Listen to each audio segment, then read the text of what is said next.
आज बात करेंगे एक ऐसे संवैधानिक संशोधन के बारे में जिसने भारत के संविधान में लगभग 52 अनुच्छेदों के अंदर बदलाव कर दिया। जी हाँ, नमस्कार, मैं हूं Anuradha Kaushik, assistant professor political science.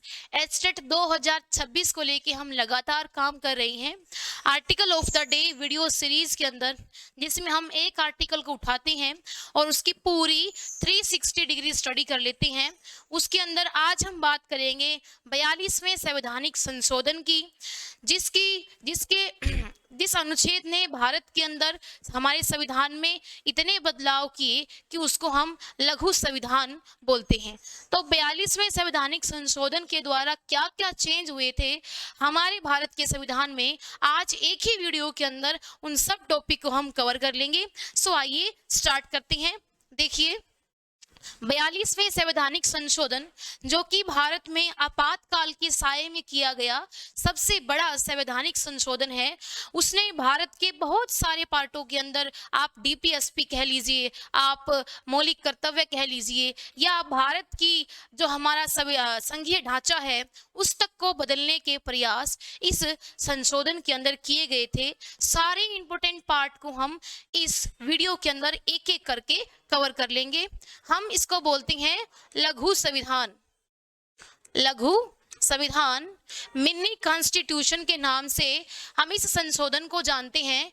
ये हुआ था इंदिरा गांधी जी के काल में, इंदिरा जी के काल में आपातकाल के दौरान। और 42वें संवैधानिक संशोधन के द्वारा सबसे पहला चेंज जो भारत के संविधान में हुआ वो था पार्ट नंबर 1, लोकसभा का कार्यकाल। लोकसभा का कार्यकाल, लोकसभा के कार्यकाल को जो कि पहले 5 वर्ष था, इस संशोधन ने बढ़ा के 6 वर्ष कर दिया गया था। ये था पहला बदलाव। दूसरे बदलाव की हम बात करें तो अनुच्छेद 74, अनुच्छेद 74 के अंदर दूसरा बदलाव इसके अंदर किया गया था, जो कि बहुत सारी परीक्षाओं में पूछा जाता है। फेवरेट क्वेश्चन या फेवरेट संविधान संशोधन है ये एग्जाम में आने वाला। तो क्या बदलाव किया देखते हैं। आर्टिकल 74 के अंदर ये कहा गया कि भारत के अंदर जो भारत का राष्ट्रपति है वो मंत्री परिषद की सलाह मानने के लिए बाध्य है। जी हाँ, अनुच्छेद 74 के अंदर ये बदलाव किया गया था कि भारत के अंदर भारत का राष्ट्रपति मंत्री परिषद के द्वारा दी गई सलाह को मानने के लिए बाध्यकारी है। एक किस्म से राष्ट्रपति की शक्तियों के ऊपर सबसे बड़ा शिकंजा कसने का जो काम है वो 42वें संवैधानिक संशोधन ने किया था। बाद की सरकारों ने, जनता पार्टी की सरकार ने इसको कुछ हद तक ठीक करके 44वें संवैधानिक संशोधन के रूप में इसको परिवर्तित कर दिया गया था। तो क्या कहा गया कि राष्ट्रपति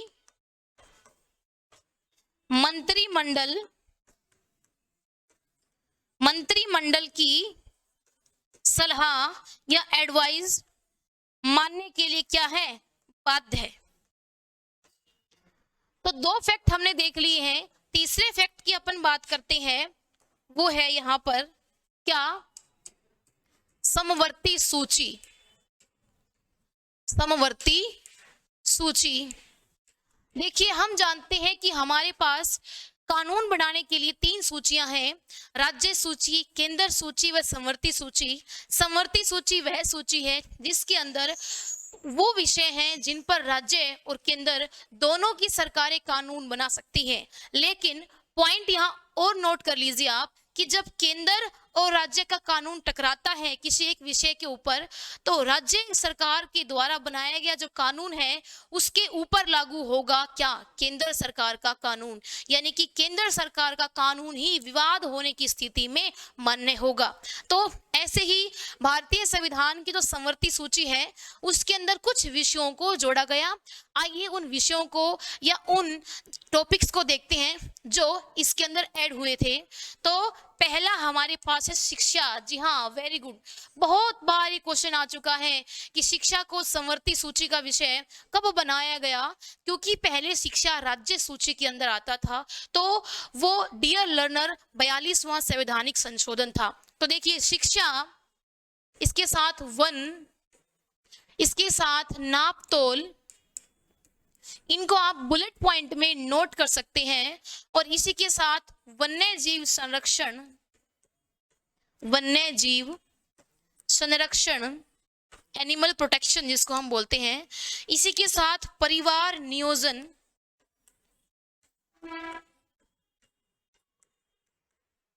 परिवार नियोजन, इन टॉपिक्स को समवर्ती सूची के अंदर ऐड कर दिया गया था। फिर से मैं आपको बता दूं, शिक्षा, वन, वन्यजीव संरक्षण, नापतोल, परिवार नियोजन, इन टॉपिक्स को 42वें संवैधानिक संशोधन 1976 के द्वारा समवर्ती सूची के अंदर ऐड कर दिया गया था। तो ये तीसरा पॉइंट हमने देखा बदलावों का। अब हम बात करते हैं, इस संवैधानिक संशोधन ने भारत के संविधान के अंदर 2 नए भाग जोड़ दिए। जी हाँ, 2 नए भाग, ठीक है।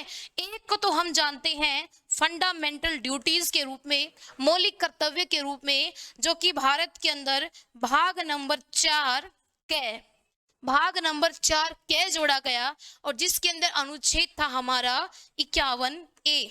51A के अंदर हमारी 10 क्या जोड़ी गई, फंडामेंटल ड्यूटी, 10 मौलिक कर्तव्य हमारे जोड़े गए, क्योंकि मूल रूप से भारत के संविधान में कहीं भी मौलिक कर्तव्यों का वर्णन नहीं था। इंदिरा गांधी जी की सरकार ने उस टाइम भारत देश के अंदर आपातकाल का सिनेरियो चला हुआ था, जगह जगह दंगे, हड़ताल, प्रदर्शन हो रहे थे, जेल भरो आंदोलन हो रहे थे। ऐसे में इंदिरा जी ने देश को याद दिलाया कि नागरिकों के सिर्फ अधिकार ही नहीं, अपने देश को लेके कुछ कर्तव्य भी होते हैं। तो इसलिए फंडामेंटल ड्यूटी हमने ऐड की है इस संवैधानिक संशोधन के द्वारा। आई होप कि आप साथ में कॉपी पेन लेके नोट भी कर रहे होंगे, ठीक है। दूसरे भाग की हम बात करते हैं, वो है डियर लर्नर 14A या 14 कै। Very good. 14 कै भाग जोड़ा गया, जो कि एडमिनिस्ट्रेटिव ट्रिब्यूनल, प्रशासनिक न्यायाधिकरणों से जुड़ा हुआ था, ठीक है। तो अभी हम बात करते हैं हमारे और बदलाव से। देखिए, इसको मिनी संविधान इसलिए तो बोलते हैं क्योंकि बहुत सारे चेंजेस हुए हैं। अब हम पढ़ेंगे डीपीएसपी के अंदर क्या चेंज हुए, यानी कि राज्य की नीति निर्देशक तत्व, directive principle of state policy, जो कि भारत के संविधान के अंदर भाग 4 के अंदर हमारा आर्टिकल क्या 36 से 51 के अंदर वर्णित है। हम देखें तो डीपीएसपी के अंदर हमने चेंज किया है, या इस संशोधन ने क्या चेंज किया है, उन आर्टिकल को हम देखते हैं। देखिए, article 39A, article 43A, article 48A। जी हाँ, ये तीनों जो आर्टिकल हैं डीपीएसपी के अंदर नए ऐड हुए थे 42 कॉन्स्टिट्यूशनल अमेंडमेंट के द्वारा। देखिए, आर्टिकल 39A क्या बात करता है, 39A बात करता है निःशुल्क विधिक सहायता,